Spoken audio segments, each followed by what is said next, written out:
Mus visą laiką vienijo tikslas nuo pat pirmų skrydžių kartu skristi į tikslą, skristi į kitus aerodromus. Turėjom kitokią viziją apie sklandymą šiek tiek, nei kad yra įprasta mūsų sklandymo bendruomenėje skraidyti grįžtant į tą patį aerodromą. Portugalija, kaip Lietuva, yra tam tikra riba Europos, taip ir Portugalija yra vakarinė dalis. Tai gaunasi, kad geografiškai tu visą nuo vieno galo kito galo perskaitai. Portugalija man paprasčiausiai dėl to, kad aš labai gerai prisimenu laikus, kai kelionė į Lenkiją buvo Mission Impossible.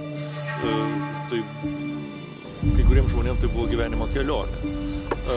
Ir kad ir kaip tai atrodytų dabar juokinga, tuo metu tai buvo ganėtinai kraupu. Ir tai, ką mes galime įvykdyti dabar, skraidyti be jokių apribojimų per visą vakarų Europą, būti saugus NATO erdvėje. Mes skrendam tiesiog. Paduodam savo skrydžio planą ir skrendam. Ir niekas mūsų neklausia nei kas, nei kur, nei kaip. Tai man yra labai svarbu dar kartą paminėti tai, ką mes turim Lietuvoje ir galbūt ką kartais užmirštam. Panašu, kad vienas geriausių skrydžio termikų kol kas. 2,5 metro integruoja, bet mėto vos ne iki maksimalios skalės ribos. We're gonna try to go as far as possible, of course, today. As much as the weather lets us, and that's it. Excellent. I'm jealous. Good luck. Thank you. Nuo pat pradžio atrodė, kad oro sąlygos bus labai sudėtingos. Lietus pasitiko, jo. Sako, noriu išgirsti, ką tu ten matai, kokių minčių tenais dar. Tai va, prognozijos tokios pesimistiškesnės yra. Jo, nes skirtingą aš irgi žiūrėjau, kad top meteo rodo kaip ir saulės termikus, o paskui dabar žiūriu į įsiliejimus, tas rodo, kad turiu perdebesuoti. Sudėtinga situacija šiandien tikrai. Nes mes skrisim į vakarus link Lėžno.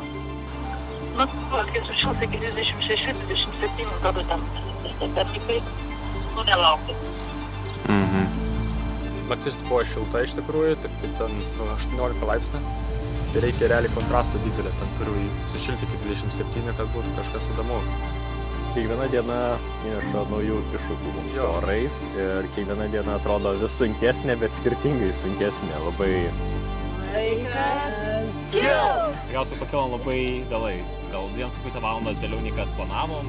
Ir pats tas skrydis, kad galėsim pasiekti patį pirmą punktą, atrodė toks ganėtinai rizikingas. Ir tikriausiai dėl to ir Lenkijai pritrūko šiek tiek oro sąlygų ir laiko, nes iš esmės kovojom ir lenktyniavom su saule. Tai mes turim pasiekti tokį greitį, kad spėtumėm pasiekti aerodromą ir savo tikslą su saulės pradėjimu jau vakarėti, kada baigėsi termikai ir konvekcija. Tai smagu. Aišku, dabar kai prastėjo orai, tai mes Lenkiją pažinsim. Neplanavom tiek stoti. Galvojom per 2 aerodromus perskristim, dabar greičiausiai bus antras, tai dar trečias. Rugpjūtis įprastai būna pats geriausias metas, bet šįmet, kiek vyksta čempionatų, visi skundžiasi turbūt blogiausias 10-mečio rugpjūtis. Bet per visą Europą. Per visą Europą. Ja. Ir labai keista, nes irgi išsirinkom šį metą, nes atrodė, kad bus geriausi orai, bet jie nusimato iš tikrųjų sunkus ir ganėtinai prasti.